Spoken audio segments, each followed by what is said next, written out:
Hi అండి, నమస్తే. Welcome back to our channel Chintu creations. Happy Vinayaka Chavithi to all. ఈరోజైతే మనం వీడియోలో చక్కగా ఎకో ఫ్రెండ్లీ గణేష్ని ఇంట్లోనే ఎలా తయారు చేసుకోవాలనేది నేను మీతో షేర్ చేస్తున్నానండి. అందరూ తప్పకుండా వినాయక చవితి రోజు ఈ ఎకో ఫ్రెండ్లీ గణేష్ని తయారు చేసుకొని పూజ చేసుకుంటారని అనుకుంటున్నాను. మరి దీన్ని తయారు చేయడానికి ఏమేం కావాలో మనం ఇప్పుడు చూసేస్తామా. గణేష్ని తయారు చేయడానికి ఏమేం కావాలంటే కొంచెం మైదా, కొద్దిగా బియ్యం పిండి, కొద్దిగా పసుపండి కలర్ కోసం, మిక్స్ చేయడానికి కొద్దిగా వాటర్. ఈ నాలుగిటితోనే మనం బుజ్జి గణేష్ని తయారు చేసేస్తాం. ఒక ట్రే తీసేసుకొని దానిలో మనం తీసుకున్న మైదా పిండిని, పచ్చిపిండిని అంటే వరిపిండి అండి, పచ్చిపిండి అంటే బియ్యం పిండి, తీసుకున్న పసుపుని వాటర్ కూడా వేసుకుంటూ మిక్స్ చేసుకోవాలి. పిండి ఇలా పగులు రాకుండా ఉంటుందిగా మెత్తగా సాఫ్ట్గా చేసి పక్కన పెట్టేసుకోవాలి. మైదా పిండి కలిపినందువల్ల మనకి బైండింగ్ అనేది చాలా చక్కగా వస్తుందండి. నేనైతే పసుపుని యాడ్ చేస్తున్నాను, ఎందుకంటే కలర్ఫుల్గా ఉండాలి కదా వినాయకుడు.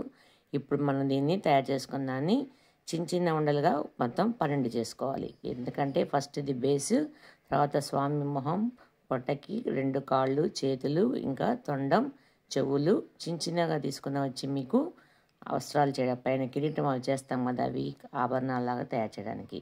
ఇప్పుడు ఎలా తయారు చేయాలో చూసేస్తాం. ముందుగా మనం ఒక ప్లేట్ తీసుకొని దానిలో మనం తీసుకున్నదాన్ని బేస్ చేసి పెట్టుకోవాలి. తర్వాత స్వామికి ట్రంక్ అనేది ఫస్ట్ పెట్టుకోవాలంటే పొట్ట భాగం అన్నమాట. ఇదేనండి మెయిన్. ఫస్ట్ దీన్ని రెడీ చేసి పెట్టుకుందామంటే మనం మిగతా అంతా చకచక ఇలాగే తయారు చేసేయచ్చు. చాలా అంటే చాలా ఈజీగా చేసేయచ్చండి. ఇది జస్ట్ 10 to 15 మినిట్స్లోనే మనం వినాయకుడిని తయారు చేసుకోవచ్చు. ఇప్పుడు నేను తీసుకున్న 2 కాళ్ళు మీకు సెట్ చేసి చూపిస్తున్నాను. పొట్ట భాగంగా మనం ఒకటి తీసుకొని పెట్టుకున్నాం కదా, దానికి 2 పక్కల 2 కాళ్ళని స్వామి ఇట్లా కాలు చాచి కూర్చున్నట్టుగా నేను తయారు చేసి చూపిస్తున్నాను. తర్వాత ఇప్పుడు మనం స్వామికి వస్త్రాన్ని తయారు చేసుకుందాం. ఒక చిన్న కత్తితో ఒక పీస్ని తీసుకొని మనం తయారు చేసుకున్న పిండిని దానిలో అంగవస్త్రంలాగా మీరు కట్ చేసి పెట్టుకోవాలండి. అంటే మనకి అది చూడంగానే స్వామి అంగవస్త్రం కట్టుకొని కూర్చున్నట్టుగా అనిపిస్తుంది అనమాట. ఇప్పుడు మనం అది 2 కాళ్ళ మధ్య పెట్టేసుకోవాలి. ఇప్పుడు స్వామి తలని నేను రెడీ చేసి పెడుతున్నాను. ముందు యజ్ఞోపవీతం వేస్తున్నానండి. దాని తర్వాత చిన్న చైన్ లాగా కూడా తయారు చేసి ఇచ్చేస్తున్నాను. మన మైదా పిండితో చేయడం వల్ల మీకు ఈ ఎకో ఫ్రెండ్లీ గణేష్ చేయడం అనేది చాలా అంటే చాలా ఈజీ అయిపోతుంది. మీరు ఒకసారి ట్రై చేస్తారు కదా. ఇప్పుడు స్వామికి వస్త్రాలు వచ్చేసాయి, ఇంకా ఆభరణాలు వచ్చేసాయి, కాళ్ళు కూడా రెడీ అయిపోయాయి. ఇప్పుడు నేను మీకు కొద్దిగా పిండి తీసుకొని చేతులతో తయారు చేస్తున్నాను. చేతులు అనేది వెనక భాగం నుంచి మనం ఫోల్డ్ చేసుకుంటూ యాడ్ చేసుకుంటూ రావాలండి. స్వామి మనకి ఇస్తున్నట్టుగా నేను మీకు చూపిస్తున్నాను. ఒక చేతిలో లడ్డు, ఇంకో చేతిలో మనకి అభయస్తం ఇస్తున్నట్టుగా స్వామిని నేను సెట్ చేసి పెట్టేస్తున్నాను. మైదా పిండి తయారు చేస్తాం కాబట్టి మనకి ఎట్లాగా ఉంటే అట్లా తిరుగుతాయి.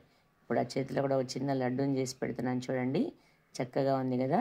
చూస్తుంటే మనకి వినాయకుడి షేప్ వచ్చేస్తుంది. ఇప్పుడు మనం తొండాన్ని కూడా ఫిక్స్ చేసుకుందాం. వినాయకుడి తొండాన్ని లాస్ట్లో కొద్దిగా మనం బెండ్ అయినట్టుగా తిప్పి పెట్టేసామంటే వినాయకుడి తొండం కూడా రెడీ అయిపోతుంది. ఇప్పుడు కళ్ళ కోసం మిరియాలు పెట్టాను. తర్వాత చెవులు కూడా ఇలా వెడల్పుగా చేసి పెడుతున్నానండి. వినాయకుడి చెవులు వెడల్పుగా ఉంటాయి కదా. లాస్ట్లో మనం కొద్దిగా తీసుకున్న వాటితో కిరీటంలా కూడా చేసేసుకొని ఫోల్డ్ చేసుకొని పైన పెట్టేసుకోవాలి.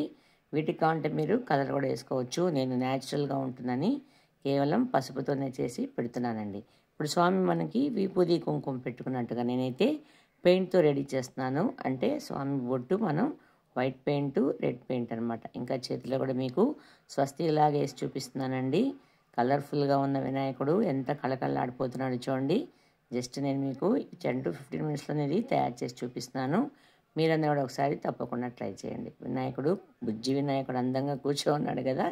సో ఇది మనం బయట కొనే బొమ్మలవి కాకుండా ఇంట్లో చేసే వినాయకుడిని ఇలా చేసి పెట్టుకున్నామంటే చాలా చక్కగా ఉంటుంది. లాస్ట్లో స్వామి వాహనం మూషికాన్ని కూడా తయారు చేసి పెట్టేశాను. చూశారు కదా, ఎంతో ఈజీగా మనం ఎకో ఫ్రెండ్లీ గణేష్ని రెడీ చేసాము. సో అందరికీ వినాయక చవితి శుభాకాంక్షలు తెలియజేసుకుంటూ ఇంకొక కొత్త వీడియోలో మళ్ళీ మిమ్మల్ని కలుస్తాను. మీరు ఒకసారి ట్రై చేయండి. Bye friends, happy Vinayaka Chavithi to all.